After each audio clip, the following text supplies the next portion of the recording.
It's just getting too much glare off my head, but there's no way I can stop that problem. I got the same problem. I feel you, man. Okay, we're now live on YouTube. So just quick intro, just wanted to say thank you, Andy Bryant, for coming on the podcast with us tonight. School owner at Gracie Commerce. Yes, sir. Yes, sir. I appreciate y'all having me on here. Yeah, no, thank you. Like we were saying a second ago, just before we went live, it's just nice to talk some jiu-jitsu because we can't do any, so we might as well talk about it. Fair enough. So, all good. So, you were just saying that your school's all up and running and you're all good to go and training and everything else and just normal? Yeah, man. We're pretty fortunate down here in Georgia. You know, we shut down for a little bit right there in March, but it was short-lived, a couple months, went to the virtual thing. The students actually participated very well in it. And then we did a little staged opening, brought them back in pairs. We call them pandemic partners, kind of cordoned the mats off. And then within a few weeks, we were back to small class sizes. And then now I'm pretty much back to normal. Of course, we stepped up our protocols of cleaning, which we obviously keep a clean place anyways, but just a little more focus on the hand sanitizer, make sure that, you know, the telling the guys not to come if they're feeling under the weather, which was normal anyways, but just reiterating it a little bit more and stuff like that.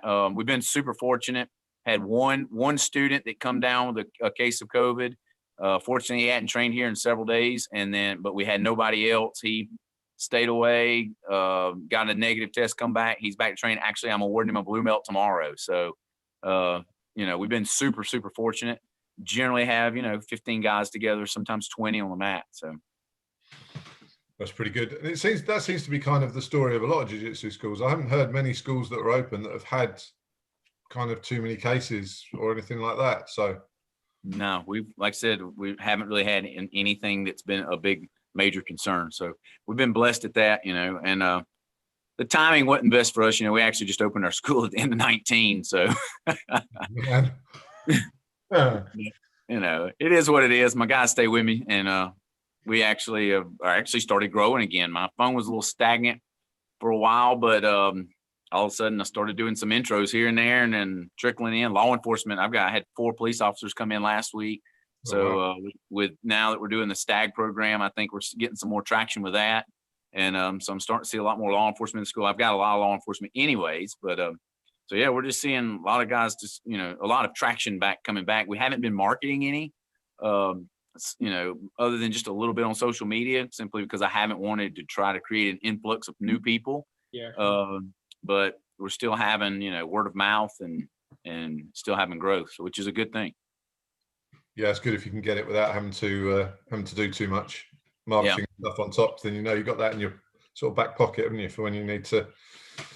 Yeah, absolutely. You think it's what do you think it is? Do you think it's people like just excited to be able to get out and do something, and they've decided to take that opportunity whilst they can, kind of thing? Yeah, I mean, I think some of that is where people are just stir crazy, and I think some people probably that were interested before are now just a lot of guys are just over the COVID, just to be honest with you, in my area. They're like, but I think that's what it is. People are just now, they're getting out, and it always slows down right before Christmas anyways. I think that's one reason we had a couple stagnant months. I didn't really have any intros to speak, just one here, one there.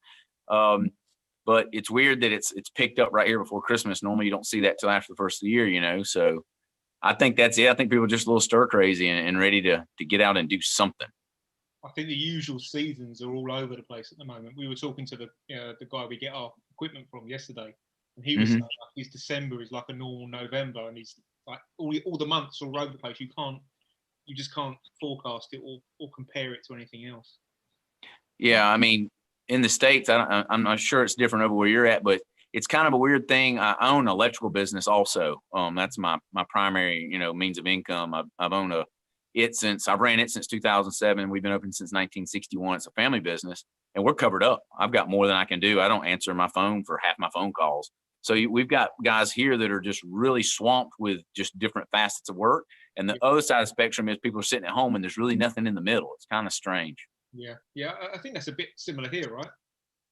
I think so. Yeah, like I'm kind of, so I'm a personal trainer outside of the jiu-jitsu stuff, and we're swamped with people wanting personal training because they don't want to train at big gyms anymore. They don't want to, you know. So we're just, we're me and all of the other trainers there are just pretty busy. So yeah, which I didn't expect at all. I thought we were done. I thought like jiu-jitsu we were going to really struggle, but yeah, it's so super busy. So yeah, that's good. The thing about it is, I mean, it's weird. The slowdown does have its blessings that allowed us to maybe focus some energy in other places, and accomplish some other goals. We just did a podcast with Marty Josie, me and several of the other guys last week, and kind of that was the theme of it. But it's all of us kind of had the same thing. We were talking about being that we slowed down in the schools, it gave us the ability to start focusing in other places that we needed to put focus in that we generally haven't had a lot of time. So that's kind of been the running theme, I think, with a lot of the jiu-jitsu and martial arts guys in general. It gives you the ability to look at that other stuff, which is good, for sure. I think 9 months might be a bit too long, though. I agree with that. I've done a lot of self-reflection. I'm done now. So you were saying about your intro program and stuff. If someone like walks in fresh off the street and wants to try the club, what would they expect? What's their kind of journey with that? We just throw them out there with everybody and let them beat them up. No, I'm just kidding. I actually get a ton of walk-ins. It's kind of weird. I don't get a lot of phone calls. I'm in a good spot where I get a lot of traction. So we bring guys in. If they're interested, we do an intro with them. We offer them 2 weeks.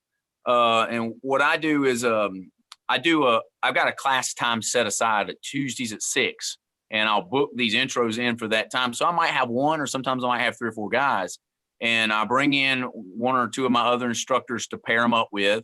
And I tell them it's a sampler class. It's going to be a lot of information that's going to come kind of quickly, especially for new people, but it's more just to get them to see how my classes are structured. Randy and I run the exact same curriculum. I actually taught at his school for several years before I opened mine. And, we kind of structure our classes where we have like a stand-up portion. It'll be some minimal striking, basic striking, either clinches, takedowns, and then what we call surprise attacks. A lot of people call standing self-defense. And then the second half of class will be ground grappling. We generally try to tie it all together. So I kind of, run through a class with them to let them see how that structure is more than anything, and just give them a few things to play with. And then I generally try to get them to stay for my 7:30 class and put them into a group class that same night. So they can kind of get 2 classes at once. They get a little bit of, tailored to them just to get them their feet wet. And then I put them with an upper belt in the group class and whatnot, so that they can kind of get immersed into what we're doing. We give them 2 weeks. I have an all-encompassing membership. Once you join the family, you can come to whatever I've got. We have a fundamentals class every night. We're open. And then let them check it out. We loan them a uniform. That way they don't have to buy a gi right out of the gate. And then from there, they generally decide if they want to, convert over and become members and do a membership with us or not. Required they get 10 classes under their belt before we let them go to any of the open mat stuff. And even at that point, when they do open mat, we don't just throw them out in the mix. Generally, first person they ever roll with is me. And then from there, I'll hand them off to Lindsay, my wife. She's a purple belt, or some of my blue belt guys that can, flow with them and just not, destroy their confidence right out of the gate and that kind of thing. So we kind of have a progressive system to get them out on the mats and set them up for success. Nice. Sorry, Pete and Rob, but I feel like I want to sign up with Andy now. Cool. Come on, buddy. Love to have you. You did such a good job. Where do I sign up? There you go. So you obviously the bit we didn't talk about, I should have done in my intro really, is that obviously you're a black belt under Master Sauer. I am. It's awesome. So how did you start with Master Sauer? How did you kind of find him? And it's kind of interesting. The guy I tested for my black belt with, a good friend of mine, is named Adam Bowen. He's actually been training a couple years longer than me. I'm a small guy. I'm 5'6", 140 pounds. Adam's a pretty big guy and whatnot. And he used to always tell me, oh, you need to try this jujitsu stuff. And I'm like, man, I am not getting on a mat with a bunch of big dudes and getting smashed. It's just, I at the time, I did kickboxing. My arms are about this long, like, so it makes no sense to strike. But I was like, I'm just going to kick you in the head. You know, that was my answer. And I actually started kickboxing more as a political move because the guy that I was doing a lot of work for at the time, his family was kickboxing there. So I was like, I'm gonna go rub elbows with this guy, you know, and actually started liking martial arts, you know. So my instructor, he was also a Japanese jiu-jitsu guy. And I did kickboxing with him for about 2 years. His wife come down with a bad case of breast cancer. And so he had to give up his class. And the last week I was there, he told me, he said, hey, Andy, you would probably enjoy jujitsu. You should try it. And I was like, you know, so the class ended and Adam, he just stayed on me about coming to Randy's school. He trained at Randy's school. And I was like, all right, fine. So I showed up and took a class. Remember going, oh my Lord, I will never, ever, ever figure all this out. This is like quantum physics, you know, and joined, come back, me and Randy become good friends. And there we just took off. You know, I spent a decade in his school. So when I first joined his school, we were affiliated under Eddie Camden. He's another one of Pedro's black belts, out of Atlanta. And Randy was traveling back and forth to Eddie's place a good bit, at least once a week, sometimes twice a week, doing privates. You know, Randy was a blue belt at the time. He'd obtained his blue belt from Hoist when he was in Special Forces, and he had a blue belt for quite a long time because, you know, while he was in the military, he didn't really have a place to obtain rank because he never stayed in one place very long. So after he opened his school, he found Eddie and started training with Eddie. So he would go up, do his privates, come back. We would work through all the material, and then we would go up, see Eddie for testing and seminars and, you know, do stuff with him that way and whatnot. And eventually Eddie swapped over to Gracie University. I think he's a level 4 CTC now. Right. And I obtained my blue and my purple belt from Eddie. So my lineage has always been under professor. Time come where, you know, we started just looking at what associations we wanted to come under, you know, whether we were going to become a CTC as well. Randy looked at the Hoist's association too, because, you know, he got his blue belt from Hoist and worked with him in SF. And then, you know, we just kept coming back to Master Sauer. That was our lineage anyways. And we got introduced to Alan Baker, and it was the perfect fit for us. It was just a really good opportunity. Alan has been a phenomenal mentor. When we joined the association, I was a 3-stripe purple belt, I believe. Alan scooped us in and told us exactly, hey, this is what you need to do. This is the path. We had thousands of hours on the mat already, you know, under Eddie, and we just needed some guidance, you know, once we come in, and Alan did it. I tested for my brown belt under Alan. Of course, I met Master.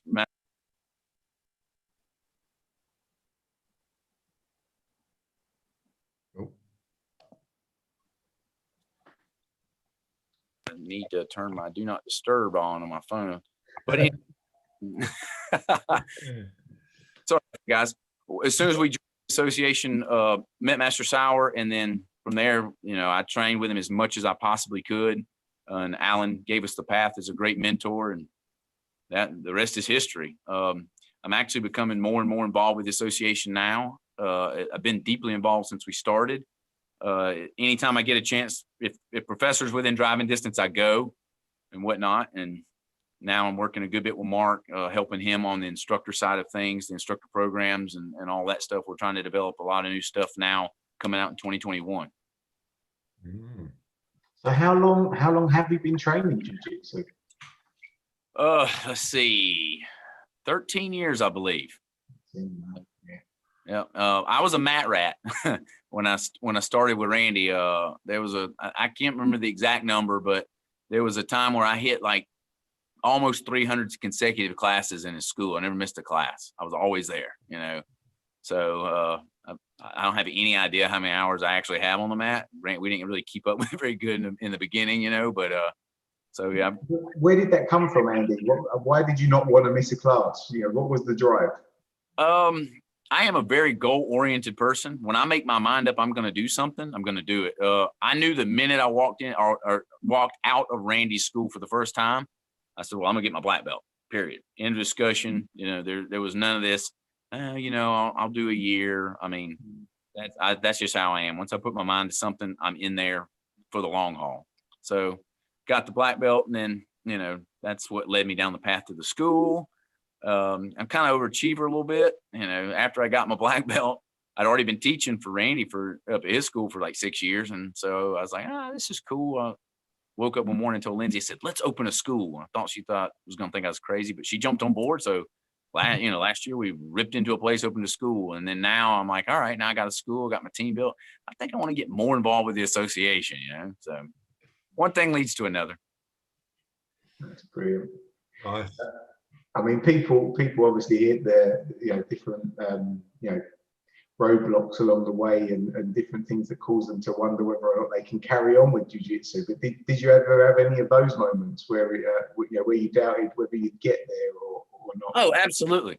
There was several times that I sat in Randy's office and tried to give my belts back, you know, 100%, you know, like this is, nothing's clicking. This just isn't working.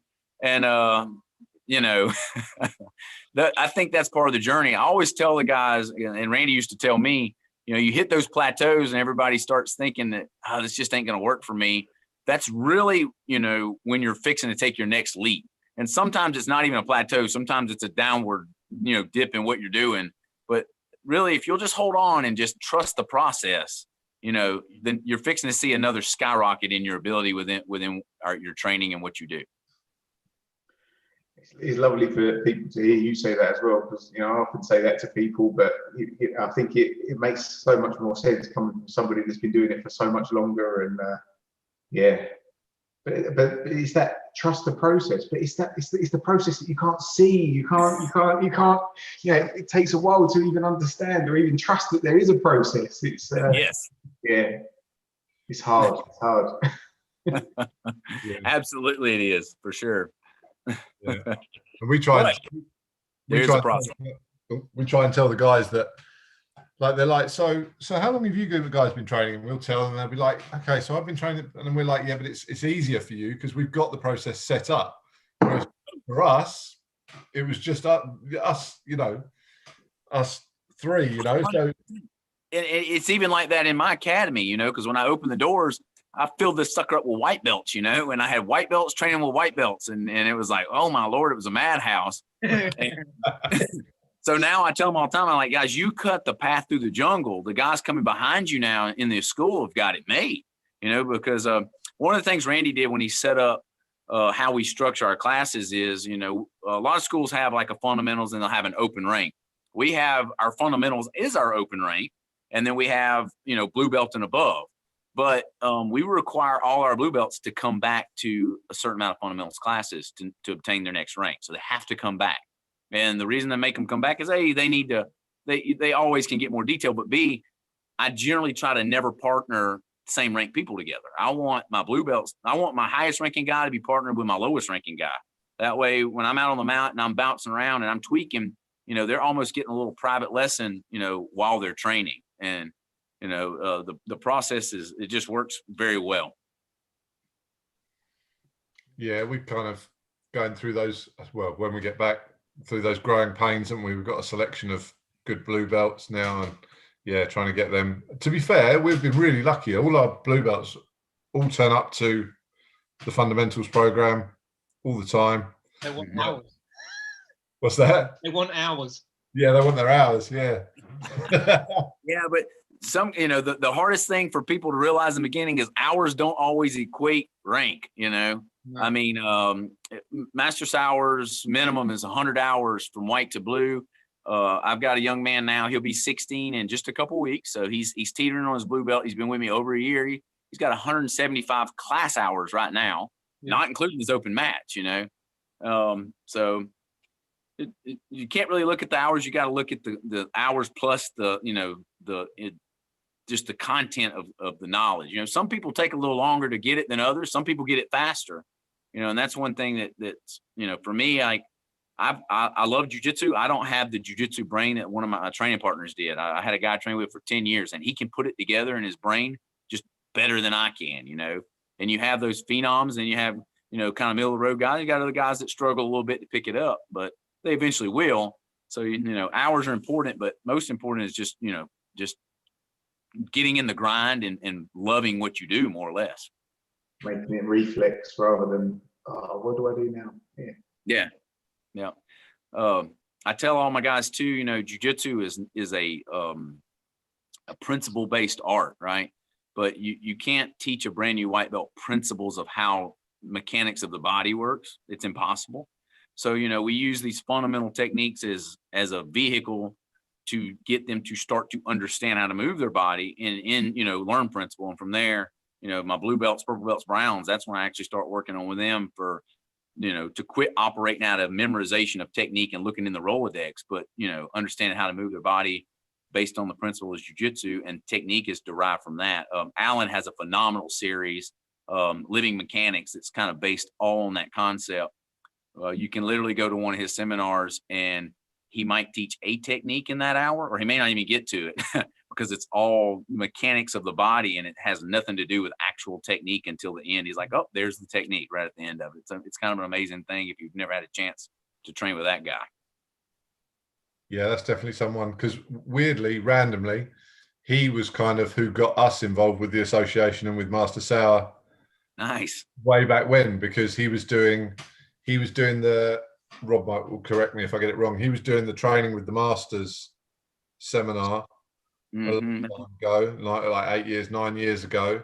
And the guy we used to teach for, when we were teaching like other arts for him, kickboxing and Thai boxing, we said we'd like jiu-jitsu in, you know, in the school, and we'd like to train jiu-jitsu. And so when he was out there, he spoke to Alan Baker, and it was Alan who then put him on to Master Sauer, which is why we then ended up with the association. Alan's a hidden gem in our association, because Alan, he doesn't put himself out there in the front very much. He works very much in the background, and he pushes other people out to the front, you know, because you know, he's not a guy that looks for a spotlight. He's a true martial artist in the sense. So he's kind of like a little hidden gem in the association that I think sometimes people don't realize just what that man knows, and just, you know, how decorated of a martial artist he is. He's got more like 20 black belts, I think, from the who's who of all these arts. You know, he's like a Jason Bourne in real life. Yeah, he keeps cropping up every now and again with conversations with people, and very. You should try to get him on your podcast and pick his brain a little bit. He's got some stuff in the works right now. His Warriors Path Mastermind group, I'm going to be a part of that with him. We're having our first session in January this year, and it's kind of hard to explain, but basically, you know, the gist of it is all the lessons he's learned through the martial arts lifestyle, and taking that and helping people become successful in whatever it is they want to be in, you know, from those life lessons, because he's got a lot of them. So that's something he's fixing to roll out, you know, relatively soon, hopefully next year, and something we're working on that's kind of the next phase for me in business for sure. You know, I'm looking forward to it.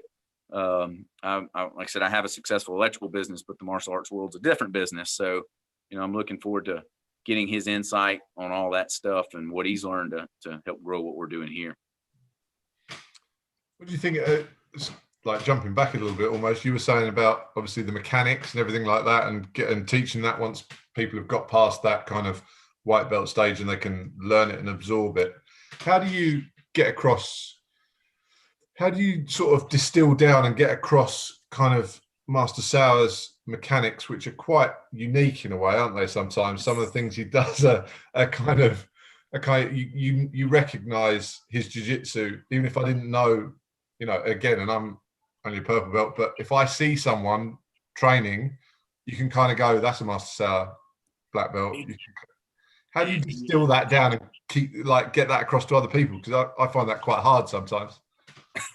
You try to get them in front of him because it's simple brilliance, you know, like Master Sauer doesn't have like super flashy flying omoplatas and barambolos, but you know, when you watch the man and he moves, he just moves in a way that it's simple brilliance. That's the only way I can put it, you know. And it's funny because every time I train with him or anytime I get to go see him, you know, I always pick up something, and it's normally something that's small that is huge. I drove all the way down to Destin one time to train with him at Carlos Diaz's school, and I was watching him defend the bottom of the side mount, and I saw him hook his arm on the inner side of his knee, you know, while he was escaping. And he was talking through the movie, and he didn't even mention what he was doing there. And I was like, whoa, Master, back up. Like, why'd you do that? You know, and he's like, oh, my friend, you know, you got to put your hand here to accomplish this. And the whole trip, it was worth the drive just to see, hey, you need to stick your hand here to transfer energy up to here, to move this guy here. It's always something like that, you know. And I tell my guys when they're training with him, you know, listen to him because he's smart for sure, but use your eyeballs, watch him, because he's doing stuff with his body that he's not even thinking about. It's so, you know, second nature to him to move in this way that, you know, while he's doing stuff with his feet, but talking about his hands, the magic might be on the other end. What he's actually, you know, will change your stuff. So that's really what it is. It's simple brilliance, you know, just the understanding of levers. You know, he talks big about placing jacks in places, but the understanding that of levers and leverage, that's it. That's his game to a T. Yeah, it's incredible. Like you say, I love that you're watching. Yeah, he's talking about one thing, and there's something completely different going on down the bottom, and then sometimes he'll do a move, and then he'll do it ever so slightly different the second time, and you go, yeah. Why did you do that way? Oh, just because of where his weight was. And oh yeah. The guy lifted his big toe a little to the left this time, and I felt it, you know, that kind of stuff. I watched the man one time talking about the grip of his hand, you know, and this is how deep he thinks about his body movement. He's like, when you're using grips and you grip your hand, your natural reaction is for contraction of the bicep, right? So your arm becomes weaker, you know. So he uses open hand if he wants to keep the arm extended versus gripping when he needs the arm extended. Like, I am not at that level. I'm just holding on and trying to survive, you know. Yeah. So he's actually thinking in that deep of a level, you know, and it's second nature to him. It goes back to, he operates out of that principle, and he doesn't memorize techniques anymore. Randy says all the time, he doesn't do jujitsu, he creates jujitsu on the spot right in front of him. Yeah, amazing, incredible. Yeah, it just blows your mind. So what's so how are you fitting? Obviously, we talked to Randy a little bit about it. So with the STAC stuff, how are you fitting that in with your school? And so I actually have, like I said, I have a lot of law enforcement here. It's crazy. I'm blessed to have them. I open the doors and I fill my school up with cops. So we actually ended up using my guys as kind of a pilot study because I had them, you know. And a lot of the thing with law enforcement, you know, especially as jiu-jitsu guys, you go to the law enforcement, you're like, hey, I got something I can show you. And, you know, we don't know what it's like to be a cop, you know. And sometimes it comes across, in my opinion, the wrong way when you're telling a law enforcement guy that he doesn't know how to do his job very well, and we got something to show him. So we kind of reevaluated the way we approached it. And even Randy, he's a special forces guy, but he still don't know what it's like to be a cop, you know. So we redid our approach, used my guys as a pilot study, and kind of approached it with, hey guys, we don't know what it's like to be a cop. We have a skill set that will help us help you, right? So we compiled kind of what they told us that they felt like they needed, and then we built a curriculum based on that. We took the curriculum to Master Sauer, had him tweak it, you know, being that his name's on it, and we're doing it under his association. And from there, that's how we rolled it out. Randy asked me if I would want to be involved, and I'm like, absolutely, you know, I'm down to do whatever. Me and him are a team. Generally, if you get Randy, you get me. If you get me, you get Randy. We do a lot of stuff together. So it's been a good year for that. With the COVID stuff, we've had the ability to put a lot into it. I've had I think 2 or 3 up here that we did, some seminars up here, great turnouts for law enforcement. I got tied up with the sheriff's office up here, and actually had their defensive tactics coordinator come down and sign off on all my training. I got post credit for all their, you know, the police officers that showed up so they could get their continuing education credit through our course, and working on that piece now so that it's twofold. They'll get some good intel and information. They'll also get credit that they need, you know, on top of it. put some icing on the cake for them, that kind of thing. So that's kind of how I've been involved. Our curriculum videos, when we videoed those, I'm the guy that gets beat up by Randy. I get beat up by Randy a lot. That's kind of my job. So what's sorry, I was going to say with the STAG stuff, was there anything that you developed for the police officers that you've just incorporated into your day-to-day jiu-jitsu? Going through that process, you think this works better for everything now? We do a little bit here. I hate getting into the sport versus self-defense talk, because everybody always gets spun up about it. But there is a difference, and it's not necessarily difference in technique. A lot of times it's just difference in mentality and mindset and tactics. We're a very self-defense oriented school here. My guys, they want to do competition. We'll go do competition. I'm down to do whatever. I think there's value in everything. There's value in standing across from somebody that you don't know and getting that adrenaline piece, pumping and whatnot. But the mindset we always have is, even though we're ground grapplers and great on the ground, we might not always want to be on the ground. Situation, you're in a crowded place. You don't necessarily want to be down on the ground, because I don't know about you guys, but I generally don't go out by myself. I'm with my friends. And I would think that if I'm getting my tail handed to me, my friend would probably come over and take care of the problem. So we always talk about getting back to our feet or getting to a position, i.e. knee on belly, modified mount, something like that, where my field of view is better, where we can see. So that translates very well over into the law enforcement piece too. With all my cops, that are here, I always pull them to the side, even when I'm teaching technique, like fundamental technique. Sometimes I'll tweak it, give them a variation that's specific for them, because of weapons are involved, weapons retention, or just making sure the weapon side's, where it's at, that they understand, instead of being, over the arm, I might need to be under the arm for this reason, that kind of thing. But a lot of it translates just because of our mindset. I get that from Randy. Like I said, he's a special forces guy. So his tactical mindset, it's being that I trained with him for so long, it's kind of, osmosis through me. So sometimes just the way we break things down is a little different because of that. So yes and no, I guess, to answer your question. I still teach fundamental good basic jiu-jitsu, but the mindset sometimes is just a little bit different. So what's the how's that kind of rolling out across the association now? Have you guys, I know you were doing it the other weekend at camp. Yeah. So, a lot of people like Henry and Huron pretty much have the law enforcement stuff sewed up with departments. GST's been around for a long time. It's a great product, and trying to break into departments is very tough, just to be honest. So it's something we're interested in. We definitely want to do some stuff with departments specific, but the better avenue right now is to try to put together a curriculum that we can work with our association affiliates with, and then they can do the same model we're doing. Like, they do their quarterly thing, and then it's easier for a local person to build some rapport with a local department and get in there with their guys than it is for an association like us to try to build rapport with a local department. It's tough to do. So that's kind of our first idea, is to put it out there to association affiliates, get them trained up.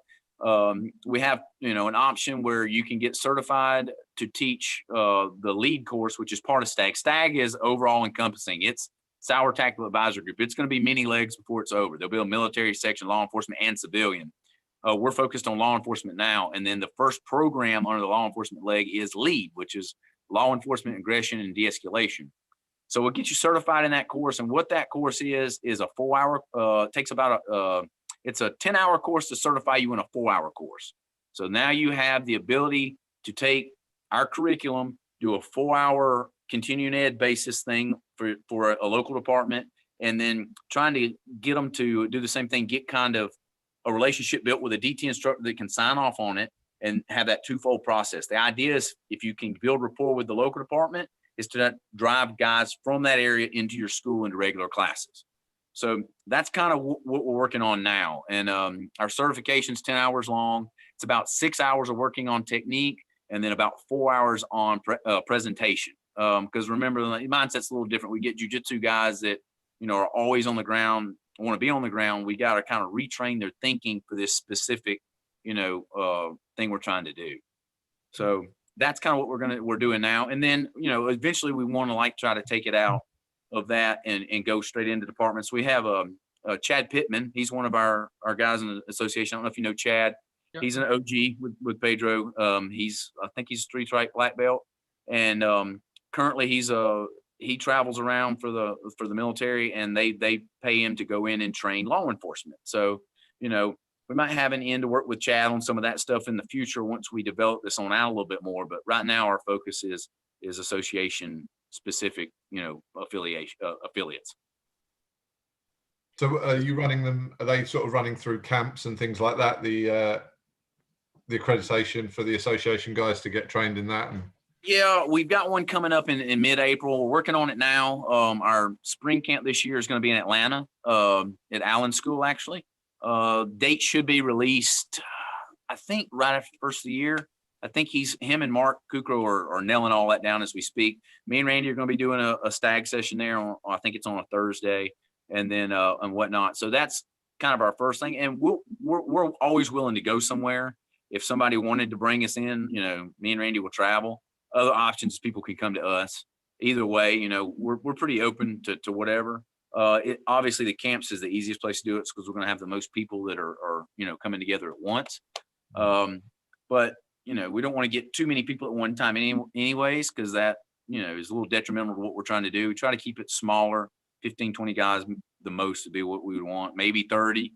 But I think we had 10 or 12 up in Herndon, and it was actually a really good number. Cool.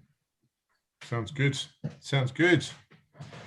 If ever we get to do jiu-jitsu again, that'd be good to do. And you said you were doing some stuff with the instructor training as well. So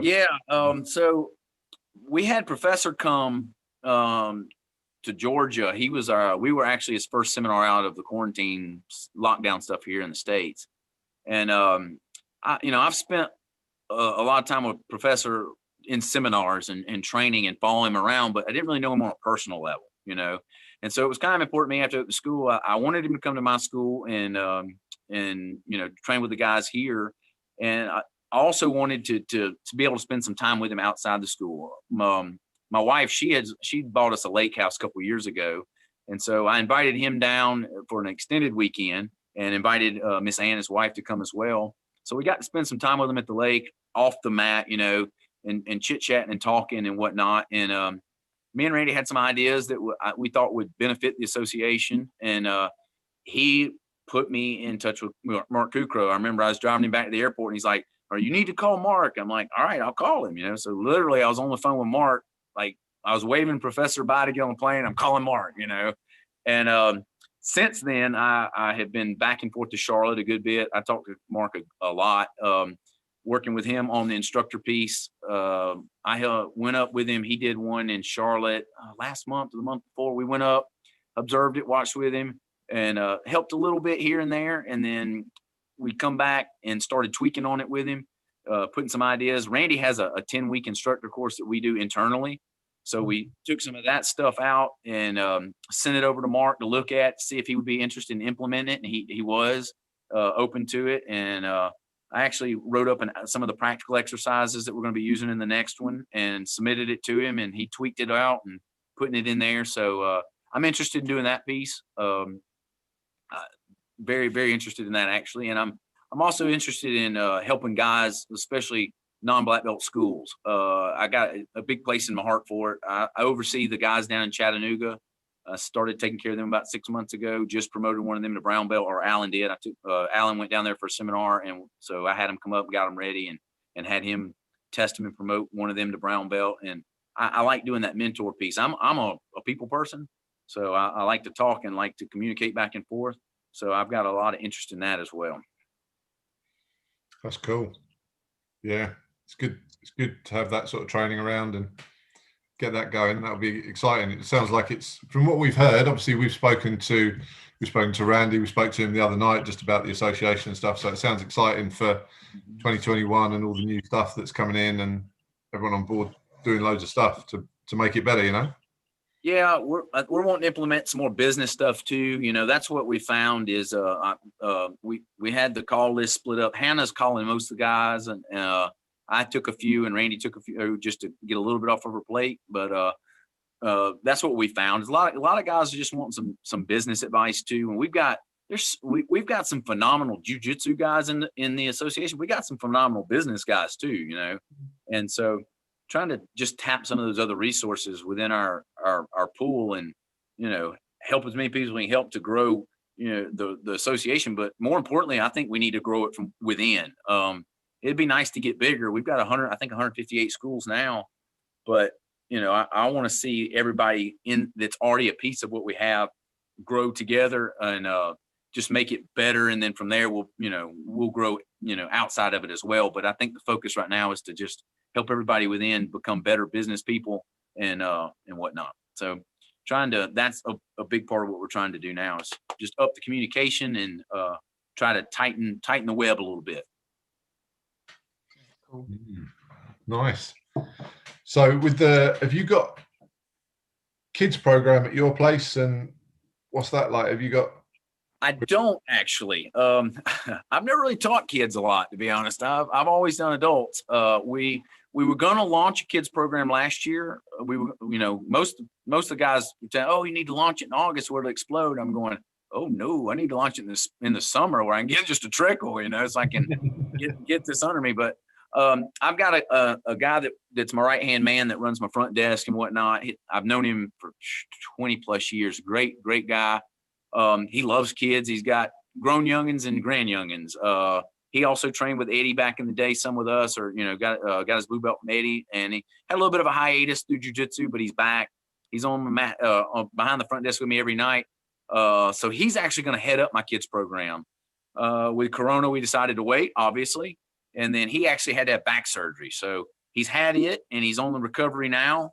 And once he is back to where he can get out on the mat, we're going to launch sometime after the first of the year, maybe the spring. It's coming. But currently, we're just an adult school. Yeah, you're right. That's the risk. It could go crazy. You could have hundreds of kids wanting to enroll. Well, you know, there's no way I can be here by 3 o'clock, you know, 4 days a week to run it, because I gotta maintain the electrical business right now. My goal is to, you know, get more into jiu-jitsu and more involved with the association and slow my electrical business down. Anyways, my dad, he's probably 2 years from retiring, and when he hangs it up, I'm not gonna hang it up, but I'm gonna cut way back on that and whatnot and put my focus over here. So if I had, you know, 100 kids show up all of a sudden and I had to be here every day at 3 o'clock, it'd be a bad thing. Yeah, it's pretty crazy. And we were the same though. We didn't have a kids program, did we, for the first 4 years? 3, I think. We had the kids thing for 2 years pretty much now. Yeah, we had. Yeah, true. Yeah. Really. Yeah. When y'all were open, what is your percentages kids versus adults now that you have a kids program? Before COVID or right now? Before COVID. I think it was, what did we say the other day? We worked it out, didn't we? It's probably 15. So 15 in that one, 30. I think before COVID, we probably had nearly 50 kids, probably. Yeah, probably. Versus how many adults? 70, 75. Maybe a shade. Okay. Yeah. Yeah. So I got you. So about a 60-40. Yeah. More adults than kids. So you see a lot of places that have kids school, they explode with kids. Like Mark Hooker has a huge kids program, you know, and I've talked to a lot of the other guys in the association that have a big kids program. So I guess it kind of depends on your area. Like I said, I don't know what to expect. That's going to be a whole new one for me when that happens. Yeah, we did a bit of so we already have one in one area. It's because we're kind of split over a couple of areas. They're quite close together, but we had one in one area and that was quite busy. And then we kind of did a pre-launch and a pre-sale on another area with the kids class. And then that filled up almost instantly, didn't it? Mm. Especially for the younger ones. So yeah, it can do, especially with like the pre-sale and things like that. That made quite a big difference, didn't it, to the numbers instantly? It was a ready-made class, wasn't it, really? Yeah. What age do y'all start your kids at? 5. 5? Yeah, I think we were going to do 6. I think is what I'm leaving it up to Chris. I told him, I said, it's all you, buddy. you figure it out, man. You do the schedule, you do it all. I'll be here to support you when I can. We use the rationale of the sort of age when they were going to school, really. Yeah. If they're able to go to school for 7 hours or whatever, they're good for. We were talking with Kirsten Brooker the other week, and the funniest thing is trying to teach the kids to be good bad guys for each other, because they just flop on each other, and it's like impossible to teach them to do a move. So now you've got to be a good bad guy. You spend half your time trying to teach them that. Yeah, that's pretty They much. are hilarious, and I wish I could pick it up as quick as they do. They're amazing. Oh, it's nuts when you watch them in tournaments. You know, I look at them like, how do you even know how to do that? You know, their mechanics will be just spot on too. You know, it's crazy. Because Like they're little sponges. Yeah, they're not broken like us, Andy. That's the difference. That's true. I call this week we did today, I call it turned up test week, you know, because when we roll, like I put the guy, especially if you're testing for a belt, I put them through the ringer. And I always come in feeling pretty good on Mondays, but by Thursday, I'm dragging Thursday morning, you know, coming down the hall, walking like I'm 90. And Lindsay's like, what is wrong with you? I'm like, girl, my back is killing me. You have no idea. Why is it always Thursday? I'm always exhausted by Thursday. It's Thursday. Oh, Then Friday, I'm kind of like, okay, I feel okay again now. But Thursday, the end of Thursday night, we're dead. Both of us look at each other, staring into the distance.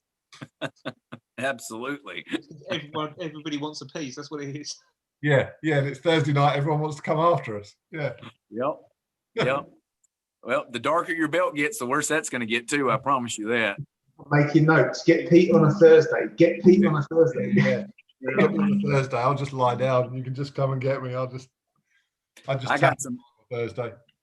I got some big brutes here too. Like I'm a small guy, like I said, and I got some guys here at 300 pounds. So, you know, on test week, they want to kill me just as much. Oh dear. Yeah, it's fun. So Andy, random question for you, but what's on the Christmas list? What's that? What's on the Christmas list? What did you write to Santa for? Man, you know what?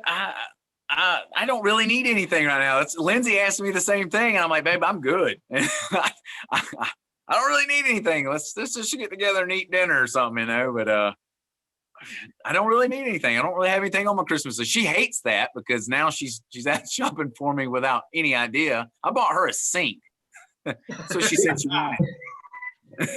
Everything, including the kitchen sink. Yeah. I'm like, you sure you want a sink? Are you setting me up? The problem is though, you'll get that and you'll get the sink and she'll love the sink, but then when she explains it to her friends later on, they'll be like, what? I'm just like, you have just this terrible husband. Yeah. Even if she says, no, it's what I wanted, they'll still be like, really? Exactly. My mama said I better get something else. Yeah, I won't divulge what I've got because my girlfriend's probably around, so I'll keep that one quiet. Oh dear. What do you think's your kind of, so when jumping back again to mechanics and stuff, what do you think is your best methods for getting mechanics across to your guys? How do you kind of, I don't know, is there an example of putting you on the spot, is there an example of something where there's a mechanic that always comes up that you talk to them a lot about, like the crosses techniques, or is there like you've got a way of explaining it? Yeah, you know, for me, and I still shamelessly, but I always give credit where credit is due. I'm going back to Alan. Some of the best places to teach mechanics is bottom of the side mount. His living mechanic stuff he teaches, he generally starts there because it's a place everybody ends up. It's a place everybody hates. And it's a place where if your mechanics are solid, you can survive. So I generally teach from there, and I focus heavily on anchors and posts, anchors and wedges. And generally when I talk to guys, you know, about mechanics, I try to always relate back to those couple things. You know, top side, arm under the head, boom, there's your anchor, right? Eliminate the anchor, eliminate part of the problem. You know, I'm 140 pounds. Without the anchor, I'm 140 pounds. Camp my body, put the anchor in, I'm now 240 pounds. You know, so I always try to reiterate that. You know, I always try to give demonstrations of with good mechanics how it will work, with bad mechanics, how it doesn't work. And I'll generally I explain on the biggest guy I got against the wall, because I'm small. So if I can make it work against him, generally some guys will see kind of what I'm doing, and take note to what I'm doing. So it runs back to a lot of the same principles. And like I said, it's all passed down from Master Sauer, but I have no ability to defeat people with strength. My attribute's speed. I'm pretty fast, but definitely not strength and size. So it goes back to mechanics. The only way I can survive is mechanics. That's it. If it is not mechanically sound, I will die. They'll get me. They'll tap me. It is what it is. So, you find that I was going to say being smaller. Sorry, Andy, carry on. No worries. No, I was going to say, do you find that being smaller, that like when you talk about and when you show and when you demonstrate those mechanics, that it's kind of more credible because you are the small guy doing it to the big guy? What do you think about like the bigger instructors? Because there's always that element, I'm sure, for those guys where people just say, yeah, but it's only working because you're big, or do you find you get less question because you're smaller or not? I don't know that I would necessarily get less questions. I mean, my size was a concern when I started. I had this picture. I wish I could show it to you. Of one of my guys named Phil Weed. He is a ginormous man. He fills up a doorway when he comes in. And when I first opened the school, one of my fears was that guys would come in, take one look at me, and say, "Yeah, I'll see you later," and wouldn't train with me. And I haven't had that problem. I've got a lot of big guys here. I actually have sold a bunch of A5 gis. Like Randy's like, I've never sold an A5 gi. I've actually sold one A6. Yeah, I got some big dudes, but so when I'm able to hold them off and rolling, and my game's survival too. I catch them sometimes, but for me at 130, 140 pound dude, if I can survive my 300 plus pound blue belt, I did well. So that's it. If they can't catch me, then generally, it proves that my mechanics were good and solid. Joe Rogan once said, if you want to learn jujitsu, learn it from the light guy, the guy that had to drill it 1,000 times to get it right, so it's mechanically sound. So I think it has its advantage, but I will say, it takes generally sometimes getting on the mat and rolling a little bit with guys when they first come in to get them to appreciate it. And it has its disadvantages, obviously, but I think the big guys have the same problem. I think they have a disadvantage sometimes too for being so big.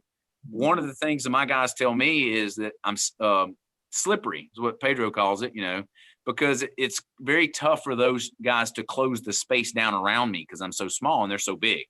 Yeah. So I think everything's body type specific. I'm actually thinking about putting a series together, a couple video series together. I've been talking with Alan about it a little bit too, but I want to do one that's more escapes and sweeps and defenses. And I think I'm going to call it Surviving Goliath. I'm going to use one of my big guys. And then I want to do a second one called Killing Goliath and do something that's more submission based for small guys against big guys. It's kind of something that's on my back burner that I'm thinking about putting out there at some point. That's interesting you're saying about like surviving as well with like you were saying, like if you can survive rolling with one of those big guys on top, even if it's like a blue belt or a purple belt, and you can survive that, that's good. A lot of people would feel bad saying that. They want to, they think, oh, I've got to beat him if I'm the higher grade and things like that. So it's cool for our guys to hear that. I have zero qualms getting tapped by any of my guys. I don't have an ego about it. I don't care. The day they tap me is a happy day for me. I did my job. I taught them something. They caught me. I made a mistake. They submit me. Good. No problemo. My goal for everybody that comes through my door is to get them to a point where they can, function and be able to get at a level where they could submit me at will. I don't have a problem with that. And I'm 40, I'm no spring chicken. And like I said, I'm small. So, for every, 10 pounds, 20 pounds a guy's got on you, and then, every 10 years, that's a belt rank. I mean, it matters. It really matters. So my game has been defensive built out of the gate. One thing I'm good at is energy conservation. I tell my guys all the time, everybody fights for feet. We need to fight for centimeters. Just because I'm stuck on the bottom doesn't mean I got to escape. I just got to be able to breathe. I just got to be able to be comfortable being uncomfortable.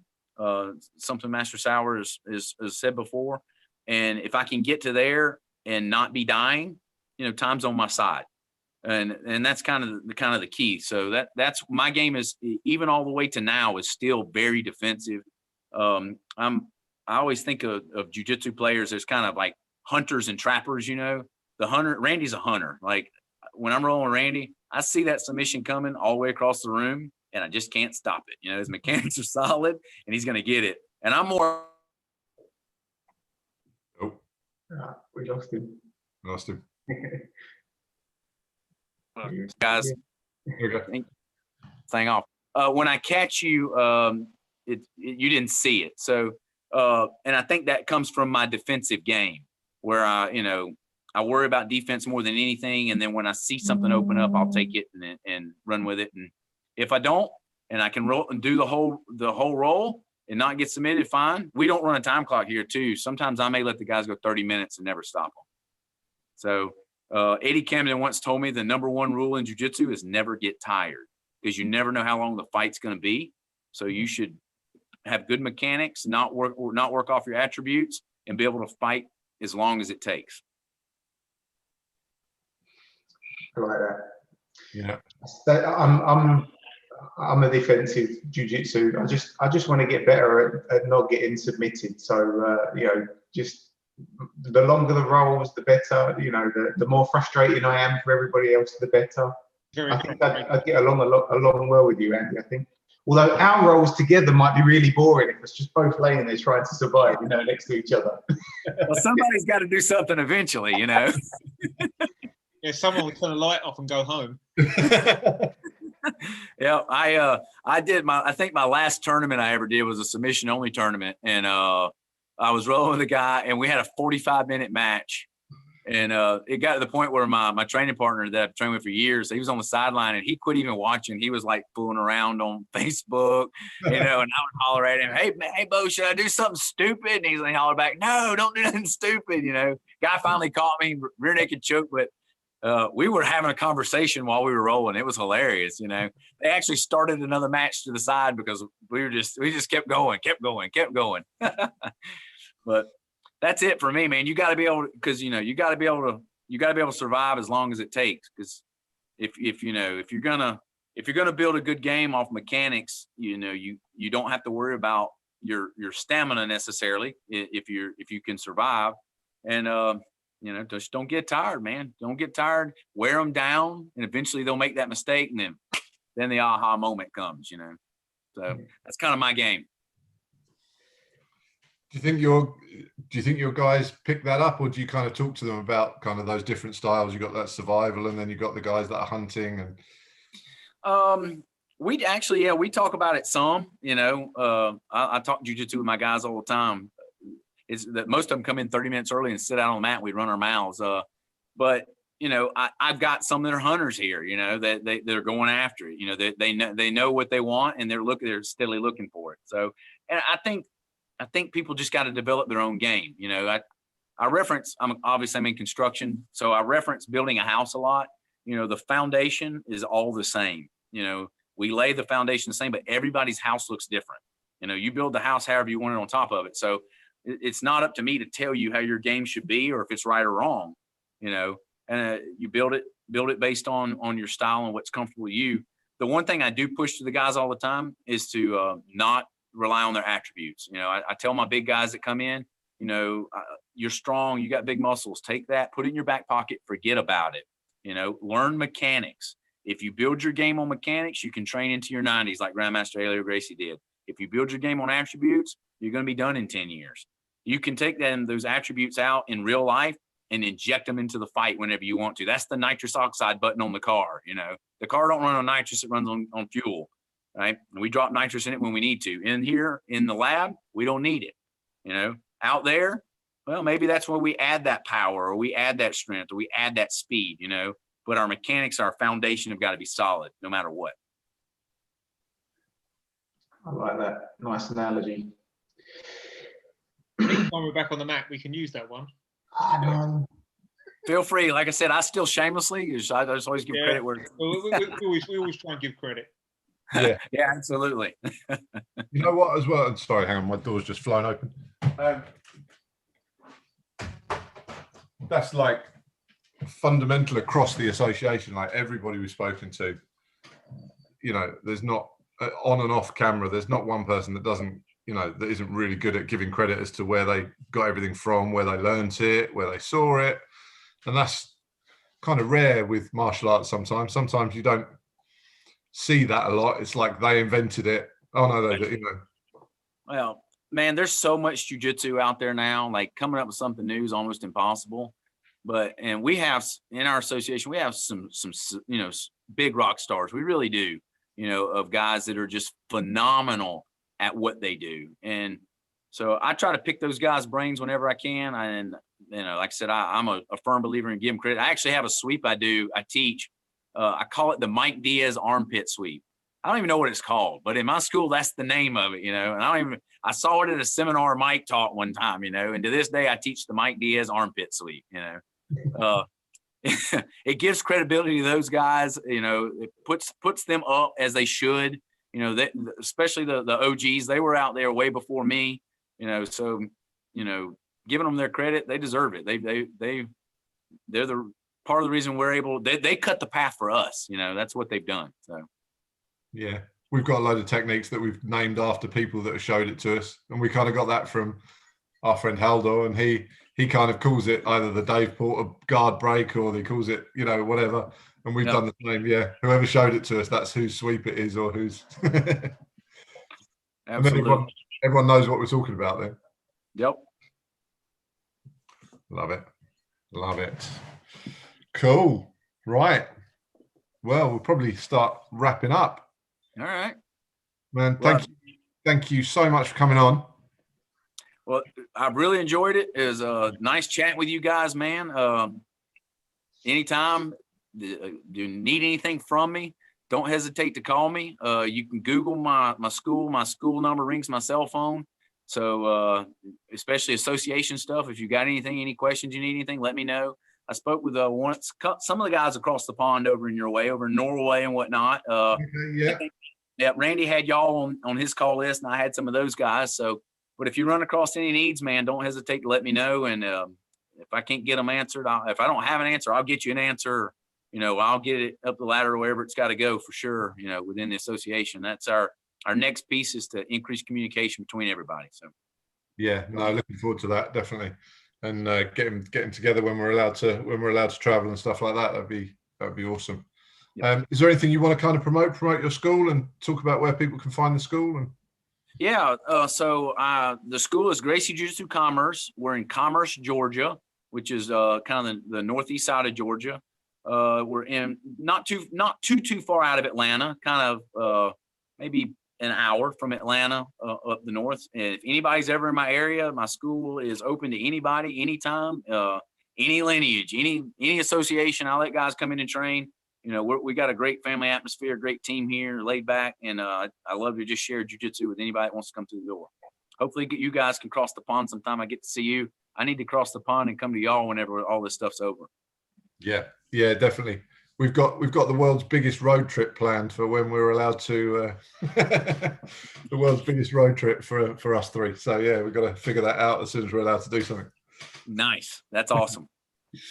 Okay, cool. So what I'll do is I'll kill it on YouTube. So thanks everybody that's watching live, is watching recorded afterwards.